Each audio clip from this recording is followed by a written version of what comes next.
व्यक्ति हैं, इस मानसिकता के लोग हमारे भारत के नहीं हो सकते। मानसिकता कैसी होती है? मैं बता रहा हूँ ना, ऐसी मानसिकता जो कुरान को मानने वाले, जो संविधान से पहले कुरान को मानते हो, तो वो देश का हितैषी नहीं हो सकता।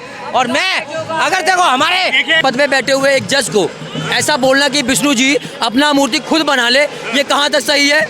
ये भी सही नहीं है। वो जूता दिखाना सही नहीं है, तो ऐसा बोलना भी सही नहीं है। हमारे जो है धर्म को ठेस पहुंचा है, हमारी आस्था को ठेस पहुंचा है। गवई साहब को ये बात समझना चाहिए। आपने किताबें पढ़ी, आपने संविधान पढ़ा, आपने जो है समाज को देखा, उसके बावजूद भी ऐसी टिप्पणियां कर रहे हैं। जो चीफ जस्टिस है गवई साहब, उन्होंने संविधान का शपथ लिया है धर्म निरपेक्ष और हर धर्म का सम्मान करने के लिए। ये नहीं क्या सिर्फ सनातन धर्म को टारगेट करते रहो, सनातन धर्म के बारे में बोलते रहो, और 120 करोड़ सनातनी जो भारत में रहते हैं वो चुपचाप सहन करते रहे, तो ये नहीं चलेगा। नमस्कार, देखिए सबने देखा किस तरह से जस्टिस BR गवाई के साथ भरी अदालत में बदसलूकी करने की कोशिश की गई, उन पे जूता फेंकने की कोशिश की गई। फिर उसके बाद पुलिस ने जिस व्यक्ति ने जूता फेंका था उसको गिरफ्तार किया। और ऐसे में कुछ लोग ये भी कह रहे हैं अगर जज साहब SC ST से नहीं आते तो उनके साथ ये सब नहीं होता। तो आइए इन तमाम मुद्दों को लेकर जनता से बातचीत करेंगे, जनता इस पे क्या राय रखती है। भाई साहब क्या कहेंगे? कुछ लोग ये कह रहे हैं अगर BR गवाई साहब SC ST से नहीं आते तो उनके साथ इस तरह का व्यवहार नहीं होता। सर ये मारा क्यों गया जूता आपको पता है? मतलब मारा तो नहीं है, उठाया था। कारण क्या था? अब गवाई साहब कह रहे थे कि जो मूर्ति जो टूटी है, जो खंडित है, गर्दन हटी हुई है विष्णु भगवान की, तो अपने विष्णु भगवान से बोल दो जाके खुद ही लगा ले। ये कोई बोलने का तरीका है? ये आस्था पे ठेस मतलब पहुंचाने वाली बात है कि नहीं है? हमारा कोई मतलब कोई धर्म नहीं है क्या हमारा? या हमारा हमको मतलब कुछ वो हर कोई आए हमारे धर्म को ठेस पहुंचा के चले जाए, ये कोई तरीका होता है? मतलब गवाई साहब एक पद पे बैठे हुए हैं, एक जज हैं आपको उस हिसाब से बात करनी चाहिए कि भैया मतलब धर्म को, आस्था को मतलब ठेस ना पहुँचे। आपको विष्णु जी खुद ही लगवा लो। वैसे तो आपने बोल दिया कि भाई विष्णु जी खुद लगवा ले, तो जैसे हम लोग राम मंदिर के जो केस लड़ रहे थे, क्यों लड़ रहे थे? हम खुद ही बनवा लेते। फिर काहे को जो 18 साल तक हमारे जो वहाँ पे चक्कर लगाते रहे, अपने चप्पल घिसवाते रहे, हमारे जितने भी महंत पुजारी पंडित थे, क्यों करवा रहे थे? हम फिर उसके बाद कोर्ट में जाना बंद कर दे क्या? अगर आप न्याय नहीं दे सकते हैं तो आप क्लियर बताइए कि आपको अपना अगर आस्था की बात है तो जाके खुद कर लो, तो हम अगर अपने आप करना है तो जाके कर लेते। वैसे तो इस सरकार को, इस देश की सरकार को पैसे चाहिए होते हैं तो हर एक मंदिर के पास से लेके आ जाएगी झोले फैला के कि भैया इस मंदिर से 400 करोड़ चाहिए, उस मंदिर से 500 करोड़ रुपए चाहिए। आप जाके देखिए ऐसे मंदिर साल के 400 करोड़ रुपए पैसे देते हैं इनको, TDS देते हैं इनको। हम उसके बारे में नहीं बोलेंगे। अगर आप मंदिर के बारे में नहीं बोल सकते, अगर आप मंदिर का बनाने के लिए इजाज़त नहीं दे सकते, तो आप जो है मंदिर पे नियंत्रण मत रखिए, आप अपना मंदिर से नियंत्रण हटा दीजिए। हम तो ये बोलेंगे। क्या एक संवैधानिक पद पे बैठे हुए सुप्रीम कोर्ट के जज पर हमला करना क्या सही है? मैं ये बिल्कुल नहीं बोलूँगा सही है कि नहीं है, कि मैं फिर ये भी बोलूँगा कि मतलब एक पद पे बैठे हुए एक जज को ऐसा बोलना कि विष्णु जी अपना मूर्ति खुद बना ले, ये कहाँ तक सही है? ये भी सही नहीं है। वो जूता दिखाना सही नहीं है, तो ऐसा बोलना भी सही नहीं है। हमारे जो है धर्म को ठेस पहुंचा है, हमारी आस्था को ठेस पहुंचा है। गवई साहब को ये बात समझना चाहिए। आपने किताबें पढ़ी, आपने संविधान पढ़ा, आपने जो है समाज को देखा, उसके बावजूद भी ऐसी टिप्पणियां कर रहे हैं। आप दूसरे धर्म के बारे में बोलते तो पता लग जाती। मैं तो कहूँ आपने गलत बोल लिया। जिस वकील ने दिखाया वो भी गलत है, आपने जो बोला वो भी गलत है। क्या आस्था के सामने संविधान, लोकतंत्र कुछ नहीं रहा? लोकतंत्र और संविधान हाथ में लिया जाए? रहने दीजिए, मुंह से खोलूंगा मैं उसी बातें बोलूंगा। फिर अभी अशोक चक्र जो है तोड़ा गया था, कहाँ गया संविधान तुम्हारा? कहाँ गया संविधान? इस देश के अंदर में बहुत सारे लोग हैं जो बोलते हैं हम अशोक के सम्राट हैं। कहाँ गए वो सम्राट? जब कश्मीर के अंदर में वहाँ पर अशोक स्तंभ को जो है तोड़ा गया, इस देश के सम्मान पे लात मारी गई, उस संविधान के टुकड़े किए गए, कहाँ गए? कमाल की बात कर रहे हैं। फिर वैसा किया क्यों गया भाई? अगर एक समुदाय कहता है ये हमारे मजहब में अलाउ नहीं करता है, आपको क्या करना था? बुलाते किसी को, उसके बाद उसको हटवा देते। अब उसको पता लेकर तोड़ना शुरू कर दे, कहाँ सही है नहीं सही है, उसके करना ही नहीं सही था। इसका मतलब ये है कि आप इस देश को मानते नहीं, इस देश के लोगों को नहीं मानते, इस देश के संविधान को नहीं मानते। क्या मानते हैं आप? क्या मानते हैं आप? तो वैसे आप गवई साहब को बोलिए, अगर आपको न्याय करना है ना तो एक तरफा मत कीजिए, दोनों तरफा कीजिए। एक तरफ तो ये कहा जाता है कि सनातन बड़ा शांति प्रिय धर्म है, फिर सनातन के लोग क्यों इस तरह की गतिविधि कर रहे हैं? किसने कहा सनातन के लोग बहुत शांति प्रिय हैं? मैं बता रहा हूँ आपको, मैं तो संत भी हूँ शैतान भी हूँ। आप धर्म के बारे में बोल के दिखाइए। बहुत सारे लोग हमारे सामने कितनी बार बोलते हैं धर्म के बारे में, किसी के धर्म के बारे में नहीं बोलता। सबका धर्म का सम्मान करता हूँ मैं, सबका धर्म, किसी के बारे में एक शब्द नहीं। जैसा भी आप मानते हैं ना, मैं हाथ जोड़ के सम्मान करता हूँ। आप मेरे धर्म के बारे में बोलिए, मैं तो 2-4 थप्पड़ मार भी सकता हूँ भाई। अच्छा, यानी संविधान हाथ में लेंगे, धर्म आगे है संविधान। कमाल की बात कर रहे हैं। इस देश के अंदर संविधान कब आया भाई साहब? कब आया? 1952 में। 52 में? 50 में बना, जब भी लागू हुआ।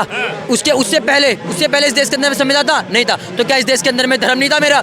इस देश के अंदर मेरा भगवत गीता नहीं था? इस देश के अंदर छत्रपति शिवाजी महाराज नहीं थे? जब वो रणभूमि में जाते थे लड़ने के लिए तो क्या बोलते थे? जय भवानी। तो यहाँ पे पहले हमारा सनातन धर्म है, उसके बाद संविधान आया हुआ है। संविधान का विरोध नहीं कर रहा, संविधान का पूरा सम्मान है। संविधान का सम्मान तो हम करते हैं। कुछ लोग तो संविधान को मानते भी नहीं है भैया, और आप कहते हो संविधान को माना जा रहा है। कहाँ मान रहा है संविधान? कौन मानता है संविधान को? कोई नहीं मानता संविधान को, हम मानते हैं संविधान को। अच्छा, तो यानी जो ये सब भरी अदालत के अंदर हुआ, ये संविधान के दायरे में हुआ? मैंने आपको अभी बोला कि वो बिल्कुल ठीक नहीं हुआ। आपने एक जज को जूता दिखाया, बिल्कुल ठीक नहीं है। लेकिन जज साहब को ये बात समझनी चाहिए कि आपने विष्णु भगवान का अपमान किया, वो भी ठीक नहीं है। आपको भी माफ़ी मांगनी चाहिए, आप पे भी कार्रवाई होनी चाहिए। फिर तो मतलब आप जज हैं तो आप किसी की धर्म को, किसी की मतलब आस्था को ठेस पहुंचाएंगे, ऐसा बिल्कुल सही नहीं है। मैं तो सीधा बोलूँगा भैया, आप मुझसे एक सवाल कीजिए, मैं चाहता हूँ क्योंकि आप ऐसा सवाल और ऐसा बोलने का इच्छा भी करें। आप पूछिए पहले भगवद गीता या फिर संविधान, पूछिए। मैं कह रहा हूँ आपसे, संविधान को पहले रखेंगे या फिर भगवत गीता को या फिर महाभारत या तमाम ग्रंथ को? अब इस समय 2025 को देखते हुए, कलयुग को देखते हुए सबसे पहले मेरा भगवत गीता है, उसके बाद संविधान है। अच्छा, बिल्कुल बिल्कुल बिल्कुल। कहते हैं कि संविधान पहले होना चाहिए, देश पहले होना चाहिए, धर्म बाद में होता है। रहने दीजिए सर, इसी देश के अंदर में जब कोई रेप करता है ना, उसको बेल मिलती है। इस देश के अंदर में बहुत सारे आतंकवादियों को भी बेल मिलती है। इस देश के अंदर में हत्या करने वाले भी बाहर घूमते हैं। जब रेप होता है किसी बच्चे का, कहाँ होता है संविधान? क्यों उनका जो है, क्यों मतलब 6-6 महीने एक बच्ची का जब रेप होता है ना सर, तब उसका रेप हो चुका होता है, उसकी जिंदगी बर्बाद हो चुकी होती है। लेकिन जो रेप करता है ना, वो बाहर फिर भी घूम रहा होता है बेल देके। नहीं, ऐसा नहीं कि जिस बच्ची के साथ में रेप हो रहा है उसके साथ में इंसाफ होना चाहिए। उसको उठा के जेल में डाल के रखो, बाहर मत निकलने दो। क्यों निकाला जा रहा है भाई साहब? इसलिए मेरे भगवत गीता है, जब एक बार हमारे द्रौपदी मैया थी ना, उनका साड़ी उठाया था हमारे प्रभु श्री कृष्ण ने, हमारे अर्जुन, 5 पांडवों ने मिलकर महाभारत कर दिया था। और आज वो रेपिस्ट जो है बाहर घूमते। माफ कीजिएगा सर, मेरे लिए पहले भगवत गीता है। कुछ लोग तो ये कहते हैं कि संविधान भी गीता की तरह पवित्र ग्रंथ है। बिल्कुल फिर है पवित्र एक चीज बिल्कुल गलत है, बिल्कुल सही है, संविधान बिल्कुल सही है। लेकिन संविधान के अंदर में जो चीजें है ना, जाके भगवत गीता में उठाइए। मेरे प्रभु श्री कृष्ण द्वारा बोले गए एक श्लोक उठाइए, उसी में पाएंगे आप। अच्छा। आप उसी में पाएंगे। क्या कहेंगे भाई साहब, पहले संविधान या फिर भगवत गीता? पहले हमारे लिए जिस देश में हम रहते हैं, पहले उसका मान सम्मान आधार संविधान, उसके बाद हमारा भागवत गीता, वेद, ये सारी चीज़ें हमारे पास है। लेकिन न्याय के मंदिर कहा जाने वाला सुप्रीम कोर्ट के जज को ही जूता मारने की कोशिश की गई भगवान के नाम पर, कितना सही है? देखो, ये जो CGI हैं, ये लगातार सनातन धर्म के ऊपर कीचड़ उछालने का काम कर रहे थे। ये लोग क्या कीचड़ उछाल दिया? यही तो कह दिया, अगर भगवान में आस्था है, भगवान आए और अपने मंदिर की प्राण प्रतिष्ठा करवा लें। बिल्कुल ऐसी बातें किसी और धर्म के बारे में तो बोले जाके, उनके लिए भी तो बोले जाके। उनके लिए जब आता है ऐसे केसेस, तो ये इनका मुंह बंद हो जाता है, कुछ बोल नहीं पाते उनके सामने, और स्पेशल जजमेंट देते हैं उनके पक्ष के अगेन, उनके पक्ष में देते सब जजमेंट। और जब हमारे सनातन धर्म की बात आती है, जिस तरीके से एक वकील ने PLL डाली थी कि हमारे प्रभु श्री राम जी का जो ASI के अंडर में आता है, उसका मूर्ति बनाने कुछ वो कर दो, आप परमिशन दे दो। तो जो गवाही साहब है, उनका क्या रिएक्शन था कि जाके श्री कृष्ण जी से बोल दो, आप जाके जिनकी आप मूर्ति की पूजा करते हो। तो ऐसे सभी उसके बाद उन्होंने माफी भी तो मांगी, माफी मांग ली, मामला खत्म। क्यों फिर हमला करने की क्यों कोशिश की? पत्रकार महाराज जी, देश में 120 करोड़ सनातनी लोग रहते हैं, उनके आराध्य, उनके भगवान श्री कृष्ण जी के ऊपर ऐसे लोग आके टिप्पणी करके चले जाते हैं। बड़ी शर्म की बात है। ऐसे लोग कहाँ हैं? देश के संवैधानिक पद पे बैठे हैं, सुप्रीम कोर्ट के चीफ जस्टिस हैं। पत्रकार महोदय, जो चीफ जस्टिस है गवाही साहब, उन्होंने संविधान का शपथ लिया है। धर्म निरपेक्ष और धर्म हर धर्म का सम्मान करने के लिए। ये नहीं क्या सिर्फ सनातन धर्म को टारगेट करते रहो, सनातन धर्म के बारे में बोलते रहो और 120 करोड़ सनातनी जो भारत में रहते हैं वो चुपचाप सहन करते रहे, तो ये नहीं चलेगा। पत्रकार माध्यम में कह रहा हूँ, आज आपके माध्यम में कह रहा हूँ मैं, 120 करोड़ संविधान नहीं मानते, संविधान तो मानते हैं, जब भी तो 120 करोड़ जनता उनके ऊपर कोई एक्शन नहीं ले रहे। अच्छा, उनको पता है संविधान की हम समर्थन करते हैं। जूता मारना संविधान के मुताबिक है क्या उनका बोलना संविधान का समझता? माफी तो मांगी है। कोई बोल के चला माफी मांग लेगा? हाँ। कैसी बात कर रहे हो पत्रकार माधे आप? अपनी गलती को इंसान माफी मांग के तो स्वीकार करता है। बिल्कुल, किसी और धर्म के बारे में बोल के जाए ना, सर तन से जुदा कैसे होता है फिर पता चलेगा तुम्हें। बोल के दिखाए गवाई साहब, दिखाए ना बोल के। यानी गवाई साहब डरते हैं और किसी से? बिल्कुल, क्या नहीं देखा आपने 1990 में कश्मीरी पंडितों के साथ जो पलायन हुआ कश्मीर से, उनके बारे में गवाई साहब ने क्यों नहीं बयान दिया एक बार भी? बताओ, 1984 में जब सिख दंगा हुआ उनके बारे में क्यों नहीं बोला इन्होंने? कभी समर्थन में बात करा इन्होंने? नहीं बोला। तो हम ये मान के चले ना, क्या जो जजमेंट बैठे हुए हैं, जज साहब बैठे हुए हैं, वो सनातनी विरोधी हैं, ये मान के चले हम? अगर ऐसे जजमेंट अगर आते रहेंगे तो पत्रकार माँ कैसी बात कर रहे हो आप? तो क्या लगता है जो संवैधानिक पद पे बैठे हैं वो दोहरी मानसिकता के बैठे हैं? देखो, इस मुद्दे में भारत सरकार को, नरेंद्र मोदी जी को, कानून मंत्री और गृह मंत्री जो अमित शाह जी को कहीं ना कहीं इनके लिए कोई ना कोई ऐसा कानून आना चाहिए जो इस प्रकार कोई भी टिप्पणी करता हो किसी भी धर्म के लिए तो उसको इस्तीफा दे देना चाहिए और उसके अगेंस्ट कार्रवाई करना चाहिए। पत्रकार माते कार्रवाई करनी चाहिए। तो फिर क्यों कार्रवाई नहीं करवा रहे? PIL तो आप लोग देंगे। बिल्कुल कार्रवाई होगा ना पत्रकार माते, संविधान के माध्यम से कार्रवाई होगा। कानून के ऊपर हमें भरोसा है और संविधान को भरोसा है, तो संविधान से एक तरफ कहते हैं कानून संविधान पे भरोसा है, दूसरी तरफ भरी अदालत में इस तरह का कुकर्म किया जाता है। तो भरी अदालत में गवाई साहब ने ऐसा क्यों बोल दिया कि जाइए श्री कृष्णा जी से बोलिए जाके आप कि जाके मूर्ति लगा लीजिए, लगा दीजिए। कहते हैं राम भरोसे दुनिया। पत्रकार महादे में कह रहा हूँ आपसे, 120 करोड़ सनातनी भारत में रहते हैं और बड़ी मान सम्मान है। अच्छा, अगर हमारे प्रभु श्री राम जी के ऊपर, प्रभु कृष्णा जी के ऊपर या कोई भी ऐसा व्यक्ति आके, कोई संविधान पद में बैठा हो कोई भी व्यक्ति आके कह देता है हमारे प्रभु श्री राम के ऊपर, तो हम कतई बर्दाश्त नहीं करेंगे। संविधान के माध्यम से हम उनके ऊपर कार्रवाई चाहते हैं। पत्रकार माध्यम सिंपल है, कार्रवाई चाहते हैं। हाँ।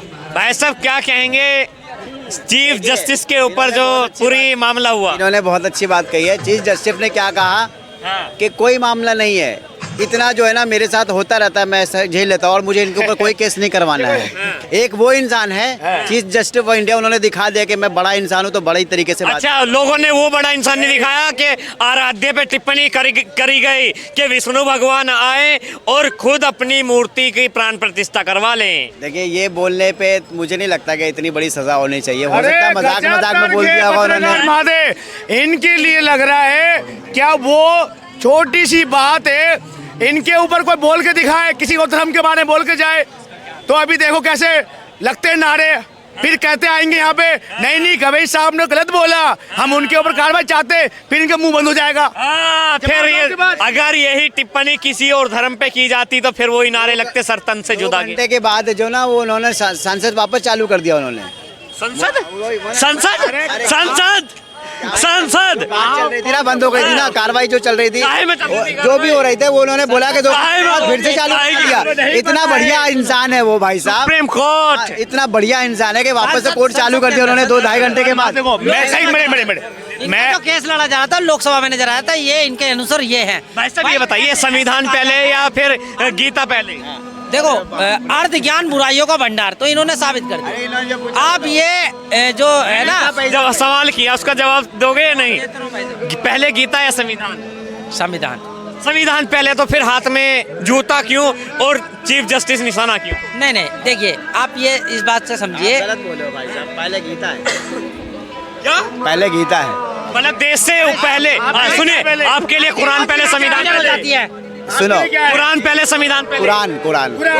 वाह, क्यों? कुछ मैं आपको बता रहा हूँ कि संविधान जो है ना 2050 में है, 1950 में है। सुन लो, इसलिए भाई साहब इसलिए कहते हैं कि अर्ध ज्ञानी हमेशा दुनिया दुनिया को दिक्कत देता है। भाई साहब एक पूरी बात बोले तो मैंने गीता को भी बोला कि गीता पहले क्यों, संविधान अभी आया, गीता आज से नहीं रामायण के टाइम से, महाभारत के टाइम से गीता आया हुआ है। तो पहले हम हिंदू है तो हमारे लिए पहले गीता है, संविधान तो अभी बनाया ना भाई, आपके लिए पहले गीता है। बहुत अच्छी बात कही इन्होंने। ये वो व्यक्ति हैं, इस मानसिकता के लोग हमारे भारत के नहीं हो सकते। मानसिकता कैसी होती है? मैं बता रहा हूँ ना, ऐसी मानसिकता जो कुरान को मानने वाले, जो संविधान से पहले कुरान को मानते हो, तो वो देश का हितैषी नहीं हो सकता। और मैं अगर देखो हमारे देश कुरान को मानने वाला, सुनिए, कुरान की बात होती है, अगर कुरान को मानने वाला ही एक ने मिसाइल दी, मेरी पूरी बात होने दीजिए, नहीं तो मैं चला जाऊंगा भाई साहब। हाँ जाएंगे, मैं चला जाऊंगा, जाएंगे आप बिल्कुल जाऊंगा। आप ये देखिए हमारे देश में अगर संविधान की अगर बात करते हैं, उसमें ये कहा गया है राष्ट्र धर्म सर्वप्रथम, ठीक है, उसके बाद धर्म, उसके बाद स्वयं के बारे में सोचें। और ये सभी को सिखाया जाता है, सबसे पहले हमारा राष्ट्र होना चाहिए। अगर जहाँ राष्ट्र की बात हो जाए, कोई धर्म की बात नहीं करेगा। मगर इनके लिए कुरान, गीता पहले। भाई हमने तो नहीं कहा गीता, मैं हिंदू हूँ,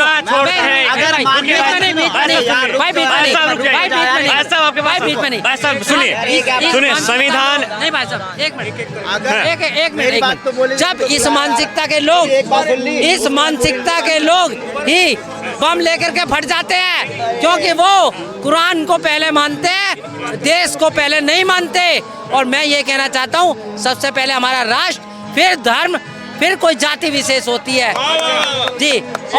और मैं ये कह रहा हूँ, तो आप तो देखिए आम जनता की राय थी जो BR गवाई जी के साथ पूरा मामला हुआ, इस पे आपकी क्या राय, अपनी राय कमेंट बॉक्स में दीजिएगा। और जुड़े रहिए हमारे चैनल के साथ। मैं महेश गुप्ता, जय हिंद, जय भारत।